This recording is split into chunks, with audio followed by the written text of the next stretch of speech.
Hello, good morning, children. Welcome to the new session. Today, we are going to start the first lesson of Class 7 Science. Chapter number 1 Nutrition in Plants.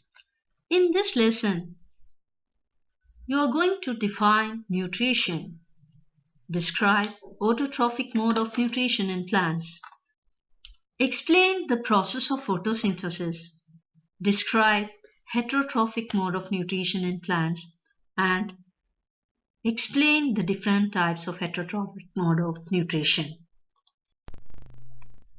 In class 6, you have already learned that food is essential for all living organisms. You also learned that carbohydrates, proteins, fats, vitamins, and minerals are components of food. These components of food, which are necessary for our body, are called as nutrients. Along with these nutrients, you need roughage as well as water. Children, as we all know that we need energy for performing various daily activities. We get this energy from the food that we eat. So, we can say that nutrition is a process by which all living organisms take food and utilize it to get energy. Both animals and plants are living organisms. Like animals, plants also require energy for their life activities. Thus, nutrition is an important life process of all living organisms. Dear children, now let's know about the mode of nutrition. There are two types of nutrition modes. The first one is autotrophic nutrition and second one is the heterotrophic nutrition. But what are they? The mode of nutrition in which organisms make food themselves from simple substances is called autotrophic nutrition, and these organisms are called autotrophs. Green plants are the examples of autotrophs. The mode of nutrition in which animals and many other organisms take in ready-made food prepared by the plants is called heterotrophic mode of nutrition, and these organisms are called heterotrophs. So, we have seen two types of nutrition, autotrophic and heterotrophic mode of nutrition. Auto means self and trophos means nourishment or feeding. Hetero means others and trophos, as you know, the meaning is nourishment.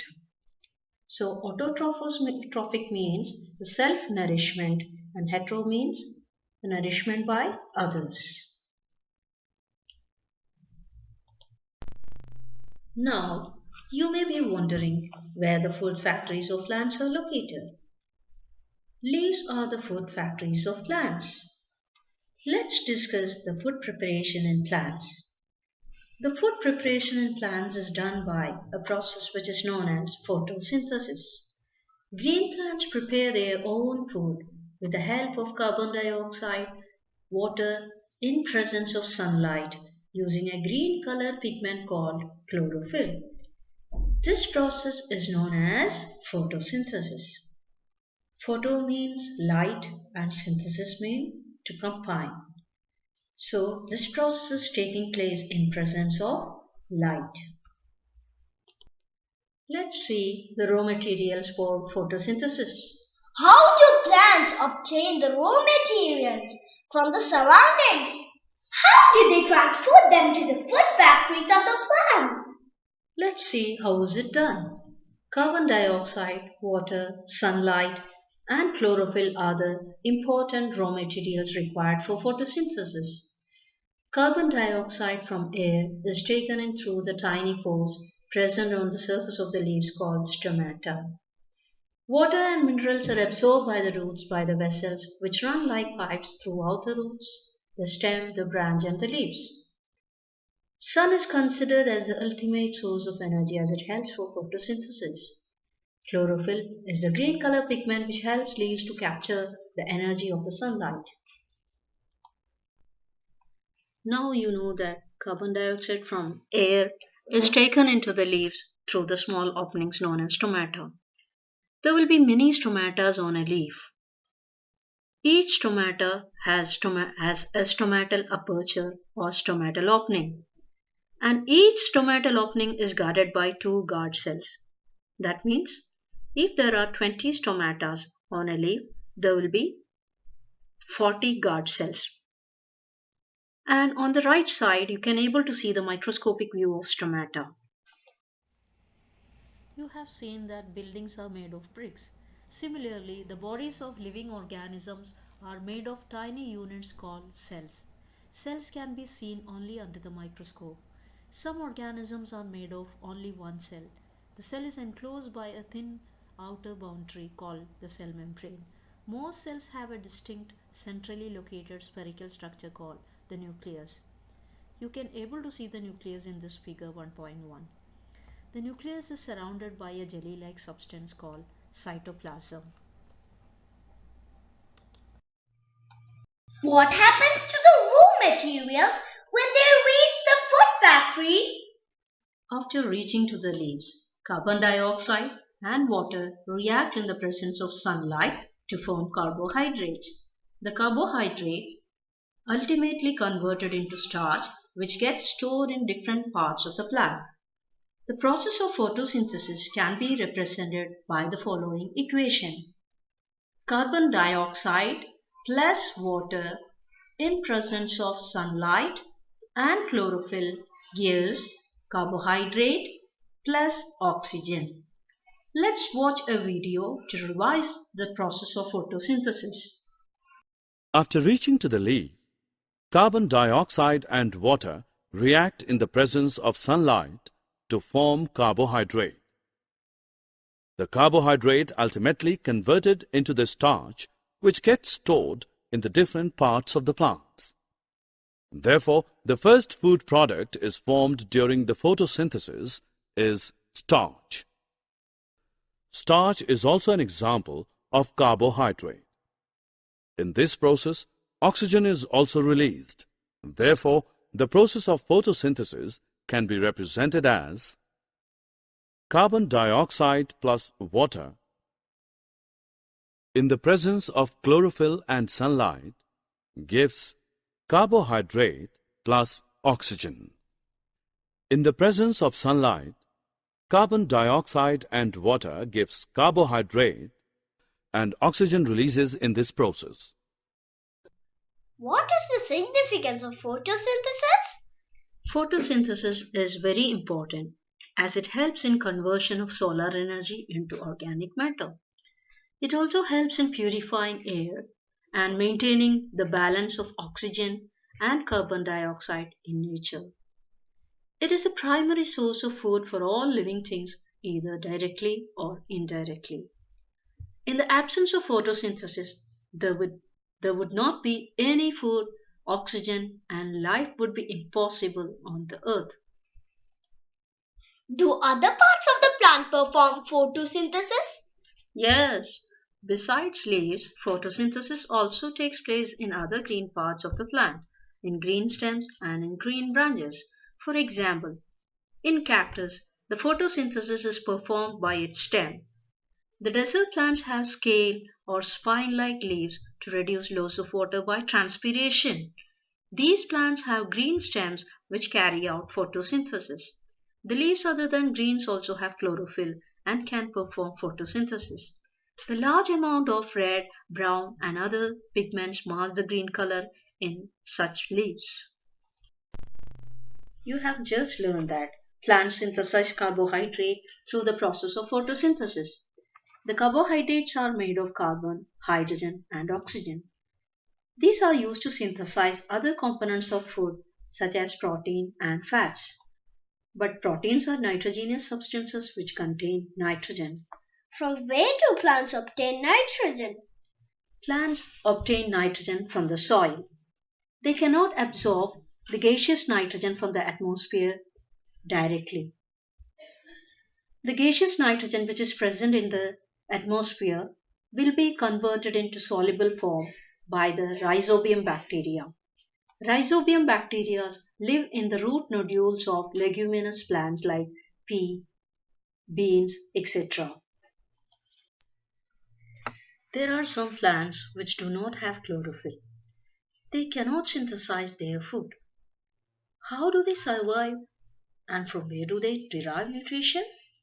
Like humans and animals, such plants depend on the food produced by other plants. They use the heterotrophic mode of nutrition. So let's see the heterotrophic mode of nutrition. Heterotrophic mode of nutrition is defined as a nutrition in which plants depend on food prepared by other plants. The word meaning hetero means others and trophos means nourishment. There are different types of heterotrophic modes of nutrition. Organisms which follow heterotrophic mode of nutrition are known as heterotrophs. These are some examples of organisms which come under the category of heterotrophs. First one, parasitic plants. Second, saprotrophs. Third, insectivorous plants.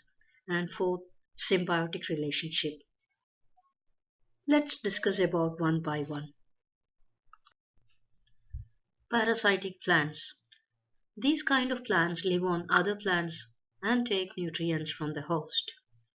Those plants from which they obtain food are known as host. Cascuta or amarbel is an example for parasitic plant which coils around the stem and branches as a yellow tubular structure. Since it doesn't have chlorophyll, it takes ready-made food from the plant on which it is climbing. Saprotrophs. These are the plants which obtain nutrition from dead and decaying plants and animal matter. They take the nutrition in solution form. Mushrooms, molds, and certain types of fungi and bacteria are examples for saprotrophs. Have you seen or heard of plants that can eat animals? There are a few plants which can trap insects and digest them. Is it not amazing? Such plants may be green or of some other color. Look at the plant given in the figure. The first one is known as the pitcher plant. The pitcher-like structure is the modified part of the leaf.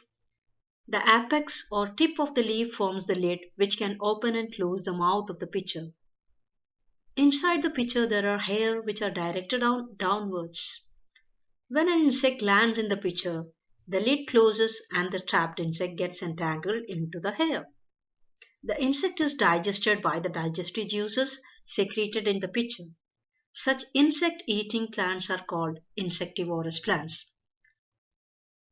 The second picture is another example for insectivorous plant which is known as Venus flytrap. You can able to see that an insect is trapped inside it.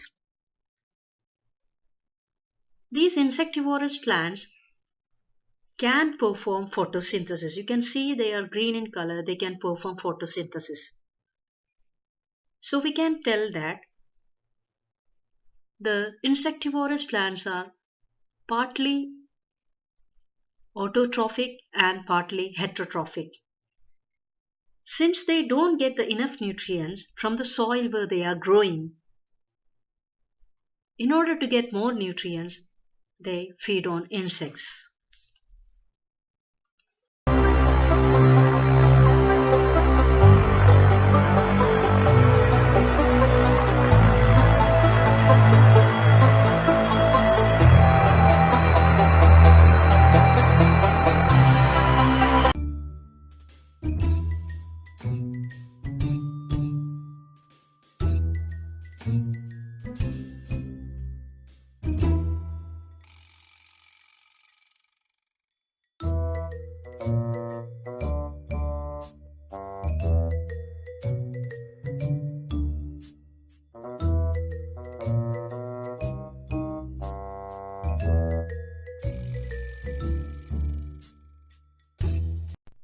Have you ever heard about symbiotic relationship? And what is the meaning of this term exactly? Some organisms live together and share shelter and nutrients. This is called symbiotic relationship.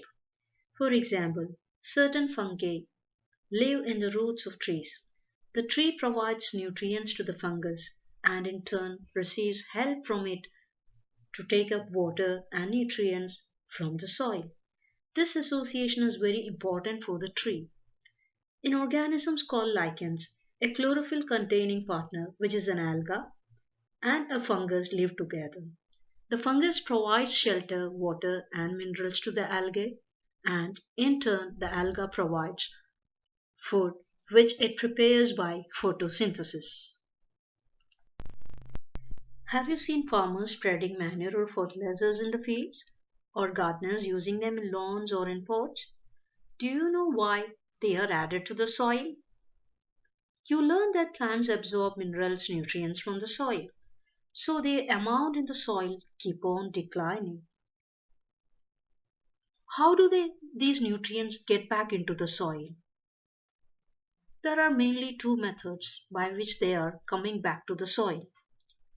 Nutrients like nitrogen, potassium, phosphorus, etc. are replenished by adding fertilizers and manure. Nitrogen is naturally replenished by leguminous plants. We have already discussed about leguminous plants like gram, peas, mung, etc., which contain rhizobium bacterium that helps in obtaining soluble form of nitrogen.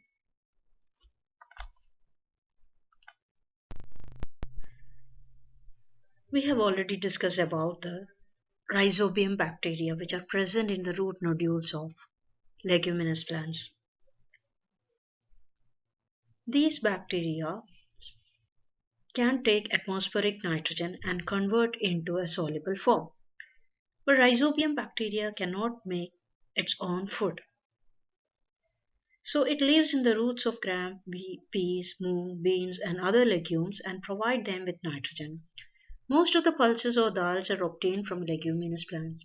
In return, the plants provide food and shelter to the bacteria. They thus have a symbiotic relationship. This association is of great significance for the farmers. They do not need to add nitrogen fertilizers to the soil in which leguminous plants are grown. Summary. Let us summarize what we have learned. The process by which all living organisms take food and utilize it to get energy is called nutrition. Plants obtain their food by two modes, autotrophic and heterotrophic nutrition. In autotrophic mode of nutrition, plants synthesize their own food by the photosynthesis process and are called autotrophs. Photosynthesis is a process by which green plants synthesize their own food from carbon dioxide and water in the presence of chlorophyll and sunlight. In heterotrophic mode of nutrition, plants do not synthesize their own food but directly depend on other plants and are called heterotrophs. Parasitic plants obtain their own food directly from other plants, which are known as host. The mode of nutrition in which organisms take in nutrients from dead and decaying matter is called saprophytic nutrition. Lichen is a specific group of plants in which both algae and fungi live together. This is called symbiotic relationship. Insectivorous plants can synthesize their own food, but they fulfill their nitrogen requirement by trapping or eating the small insects. For example, Nepenthes, pitcher plant, Drosera, etc. Dear children, I hope you have understood the lesson very well. Now please revise the lesson and find out the answers for the worksheets and questions given from this lesson.